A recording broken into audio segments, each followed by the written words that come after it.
Assalamualaikum warahmatullahi wabarakatuh. Nah, pada kesempatan ini kita akan mempelajari ilmu pengetahuan alam, khususnya pada materi perubahan fisika dan perubahan kimia. Baiklah, sebelum memasuki materi yang selanjutnya, kita harus mengetahui terlebih dahulu kompetensi inti dan kompetensi dasar, indikator, serta tujuan dalam pembelajaran ini. Yang pertama, kompetensi inti dan kompetensi dasar. Adapun yang menjadi kompetensi inti dan kompetensi dasar pada materi perubahan fisika dan perubahan kimia adalah kompetensi inti yang ketiga, serta kompetensi dasar 5.3. Nah, selanjutnya indikator yang digunakan dalam materi ini adalah sebagai berikut. Ada 5 poin. Yang pertama, menjelaskan sifat fisika dan sifat kimia zat, menganalisis sifat fisika dan sifat kimia pada suatu zat, menjelaskan perubahan fisika dan perubahan kimia, menganalisis perubahan fisika dan perubahan kimia, mengaplikasikan perubahan fisika dan perubahan kimia dalam kehidupan sehari-hari. Selanjutnya adalah tujuan. Tujuan dalam pembelajaran ini yaitu sebagai berikut. Nah, setelah mengetahui kompetensi inti, kompetensi dasar, indikator, serta tujuan dalam pembelajaran, kita akan melanjutkan ke materi pokok pembelajaran perubahan fisika dan perubahan kimia.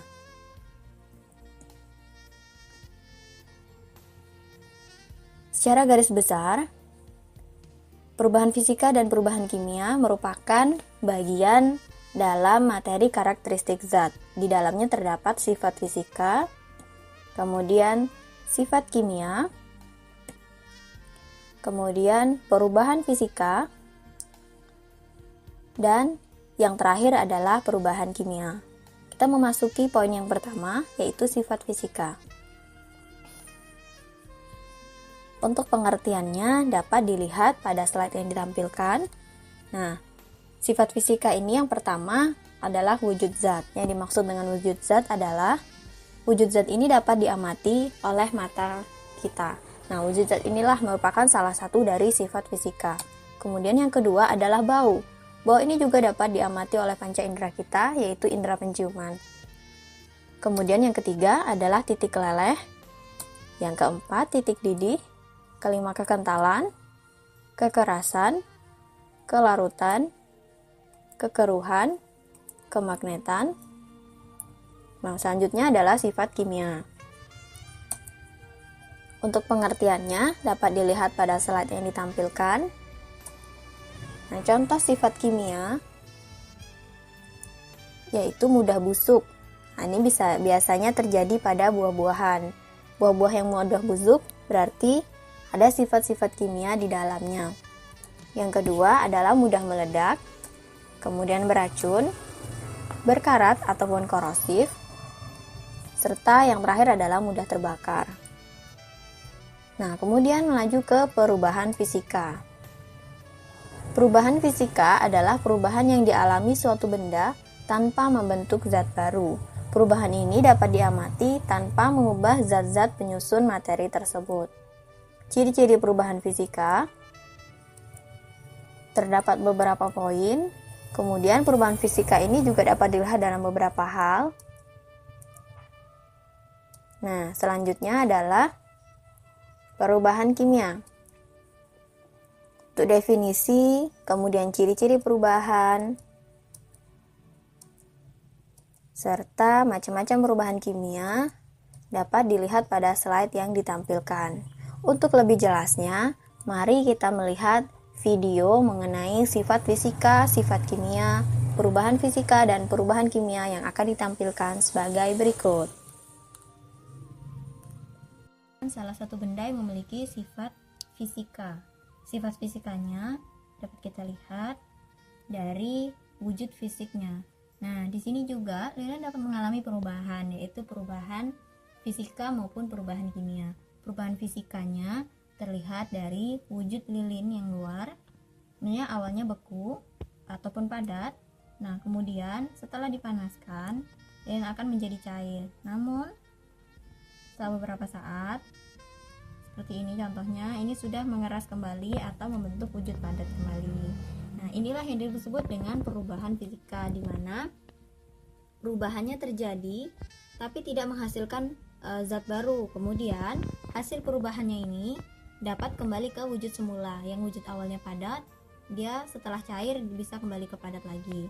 Nah, perubahan kimia pada lilin yaitu pada sumbunya, di mana sumbunya ini dia akan berubah menjadi abu.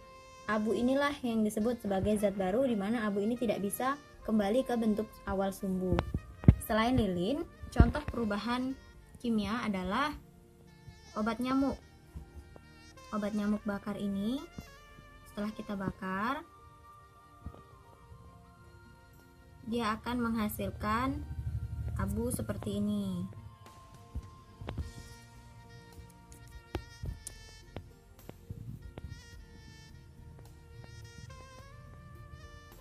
Tunggu.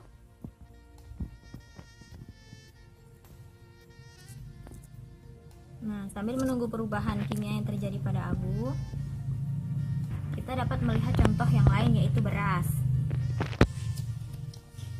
Beras, setelah kita masak, dia akan berubah menjadi nasi. Nah, sifat nasi dan beras itu berbeda. Kemudian, nasi ini merupakan zat baru yang dihasilkan dari perubahan oleh beras. Sudah terlihat. Jadi, beras dan berubah menjadi nasi merupakan salah satu contoh perubahan kimia. Nah, kembali ke ini tadi, obat nyamuk. Nah, seperti yang disampaikan bahwa setelah dibakar, obat nyamuk ini akan menjadi abu, dan abu ini tidak bisa kembali ke bentuk semula, yaitu obat nyamuk ini. Nah, seterusnya perubahan kimia dapat kita lihat juga pada kertas.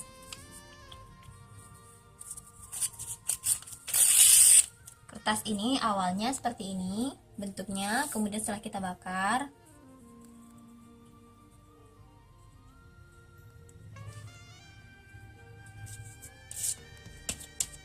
dia akan berubah menjadi abu.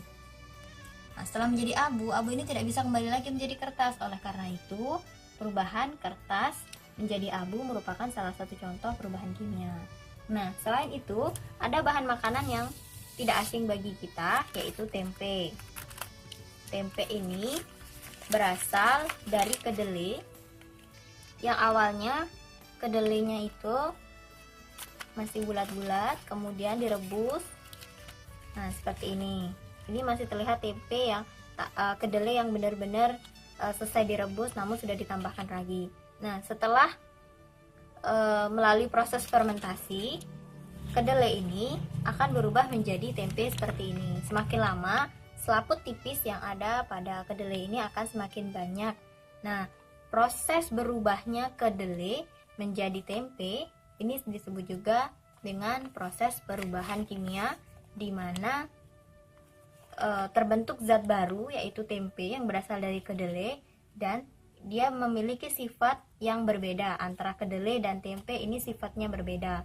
Kemudian selain itu, tempe ini juga nanti bisa membusuk, yang merupakan salah satu sifat kimia pada suatu zat ataupun pada sebuah barang ataupun benda. Selain itu,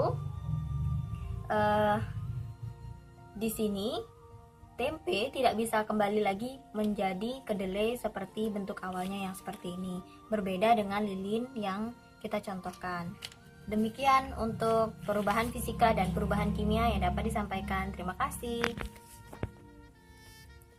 Telah disampaikan, kemudian dengan video yang telah ditampilkan juga, ada beberapa poin yang dapat kita ambil sebagai sebuah kesimpulan dalam materi ini. Yang pertama, sifat fisika adalah sifat zat yang dapat ditangkap oleh panca indera ataupun sifat fisiknya. Nah, sifat ini meliputi wujud zat, bau, titik leleh, kekerasan, kekeruhan, kemagnetan, dan sebagainya. Kedua, sifat kimia adalah sifat suatu zat yang berhubungan dengan terbentuknya zat baru.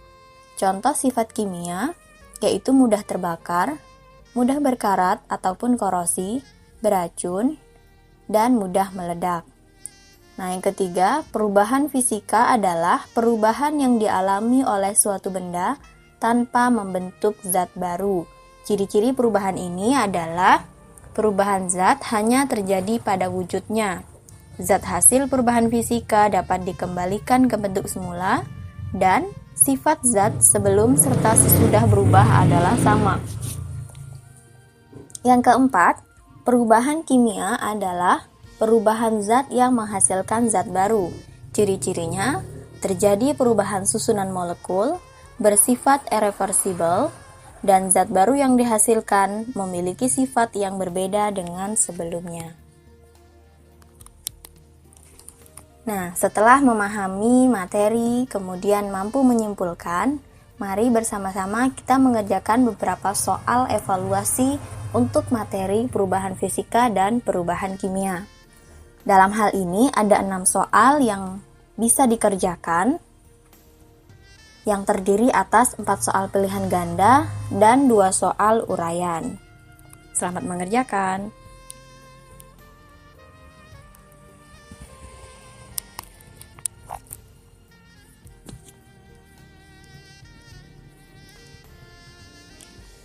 Demikianlah pembahasan kita mengenai perubahan fisika dan perubahan kimia. Semoga bermanfaat. Terima kasih atas perhatiannya. Assalamualaikum warahmatullahi wabarakatuh.